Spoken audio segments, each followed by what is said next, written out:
Got cavities or missing teeth? If you do, did you know humans may be able to grow a third set of teeth after their primary and permanent teeth? As we know, humans got super stingy settings. Lose permanent teeth, and you're stuck with pricey bone-drilled implants. So you might envy some animals with lots of teeth, such as sharks. Their mouths are tooth factories. When a tooth goes bad, they lose it, and a new one moves right in.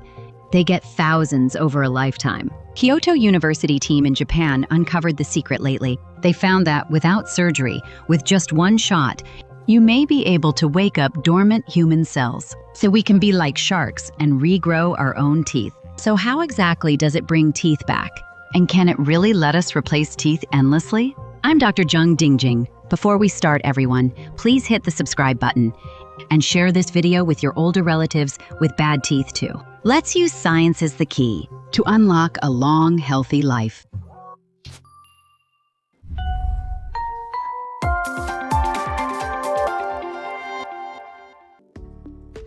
Have you ever wondered why sharks can lose teeth and just keep getting new ones? But when our teeth go bad, we have to accept it. In nature, predators like sharks and crocodiles are called polyphyodont animals. For them, once a tooth gets old or damaged, a new one moves right in. This regenerative ability is hardwired into their genes. But humans are diphyodont animals. We're born with only two sets of teeth, primary and permanent teeth. Once your permanent teeth fall out, it's game over. But in 2021, a team at Kyoto University in Japan published a stunning finding in the journal Science Advances. Deep in the human dental lamina, it's not empty at all. Even after the permanent teeth come in, there is still the underlying potential still there to form a third tooth germ. So why doesn't it grow? The answer may lie in an evolutionary trade-off. Scientists believe that to maintain the stability of the upper and lower jaws and prevent the bones from losing control, causing bone overgrowth or deformities from overactive signaling. During evolution, we were forced to evolve a far more powerful and suppressive internal mechanism of control. So it's not that we can't grow them, but that the body's protective mechanism sealed them off. But if it has been sealed, do we need to unlock it? Isn't tooth implantation already highly advanced? Yes. Modern medicine may be advanced, but whether it's dentures for our grandparents or today's dental implants, they're still basically just repairs, not regeneration. Dental implants may be advanced, and they're one of the best options, but structurally, they still have limits. For example, compared with a tooth, an implant is missing one part, the periodontal ligament. A natural tooth's like cushioned shoes. Every bite has some give. But a dental implant is like wearing wooden clogs on asphalt. When you eat, it's hard against hard. That vibration goes straight into the bone. That's why, after getting implants, when biting on something hard, it can feel stiff and uncomfortable. Dental implants are invasive surgery after all. Cut open the gums and drill into the bone. For older people with poor bone quality, diabetes, or weak healing ability, surgery is still a high bar. Though you may have problems if you get it fixed, it's necessary. Fixing a tooth isn't just about looks. When you have missing teeth, your teeth may start to suffer a scary domino effect. It's like pulling a book out from a bookshelf. The books beside it will soon lean over without anything to hold them up. Teeth match too. If gap stays long, the teeth next to it tip into the space, and the opposite one grows down. In the end, your full mouth occlusion will fall apart. What's even worse is the bone under that missing tooth area. Without the protection of the tooth root, it feels it's no longer needed and begins, like quicksand, to shrink away. Then one day, when you want to fix it, no foundation left. Eventually, whether you fix it or leave it alone, you regret it either way. So scientists have been so eager to find a new non-destructive solution. Finally, Kyoto University professor Kei Takahashi's team has brought a new approach. They found earlier scientists were on the wrong track. In the past, we tried to grow stem cells in the lab, create them from scratch, and then carefully implant them into the gums. That was really hard. But now, they've changed their thinking. Since we already know the human body has a third tooth germ, why would we reinvent the wheel? Why don't we just find the switch locking that door and turn it off? So by that logic, they somehow managed to find out exactly who sealed off our teeth, the USAG1 gene. Once we deal with this gene, we can fool the body, and its suppressed regenerative ability will kick in by itself and wake the dormant tooth germ back up. So how does this culprit, USAG1, keep our teeth sealed away?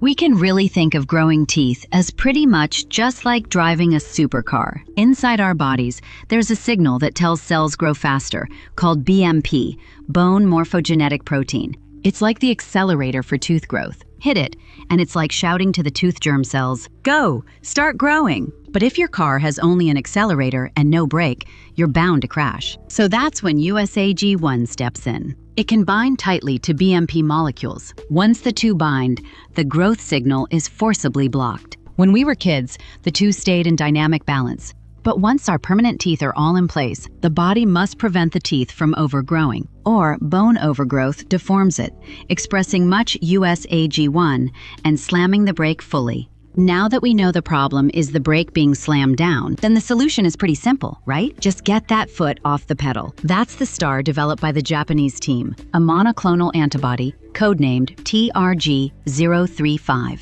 It's like a finely tuned pair of molecular scissors. Inside the body, it doesn't roam freely. It goes after USAG1. Its job is to find and beat USAG1 and then just snatch it away. So its brake system is temporarily shut off for now. Once the brakes fail, the long-suppressed BMP growth signal can start flowing again.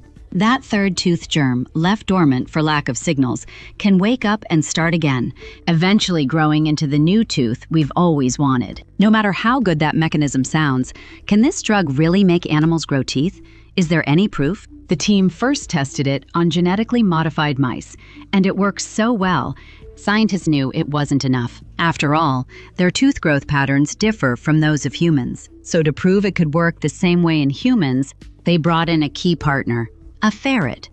Why a ferret? Not because it's cute, but because, evolutionarily, it's very similar to us. Both are diphyodont animals. So if the drug worked in the ferret, then in humans, the odds of success would be high. And the results were absolutely surprising. They gave the ferret just one intravenous injection. Yep, just one shot.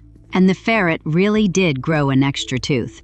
Key part here, it wasn't just some calcified lump. Tests showed it had hard enamel, nerves, and blood vessels. It really was a fully functional, living natural tooth, a real one.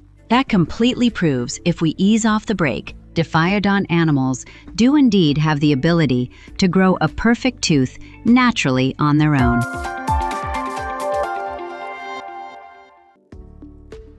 Wait, don't rush to leave yet. Some may be thinking, if I fly to Japan now for this shot, can it save my missing molar? This technology, in fact, still can't be used yet. But the issue isn't whether it works. It's that, to fully regrow a tooth, we still have three major scientific hurdles to clear. First, the golden window for cells is hard to pin down. It's found that to wake up the tooth stem cells, you have to catch the exact developmental window. Intervene early, and the cells are too immature. If you intervene late, they're fixed in place and unchangeable. So inside our bodies, how do we catch that fleeting moment? That's the biggest challenge. Second, recreating the human body environment is incredibly hard. When should growth signals be given? How strong should they be? What grows first and what later? It has to follow a strict order. One step goes wrong, and what grows may be a lump of non-functional tissue, not a tooth. The third hurdle is also the most worrying one: safety concerns. What we fear most is that teeth grow out of control. We're concerned about ectopic calcification, or teratomas. Once this growth switch is turned on, if it isn't controlled well, the bone could grow where it shouldn't, or even become a tumor. That's why clinical trials must go through rigorous phase 1, 2, 3. Right now, the Kyoto University team is in phase 1, safety testing. They first have to make sure this key to regeneration opens the door to health, not Pandora's box. It brings us back to what we said at the start. Is it possible for us to become like sharks and replace our teeth as we want? I have to throw some cold water on that. No, we need to clarify the core point. What this drug does is wake up our tooth germ, not create one. So for most people, this third tooth germ is the only backup evolution left to us. So it's the only deposit in your account. Once we use the drug to wake it and let it grow into a tooth, that quota is gone. The regenerative reserve at that site is out. And there's an even harsher reality if you're older, or your gum recession is too severe.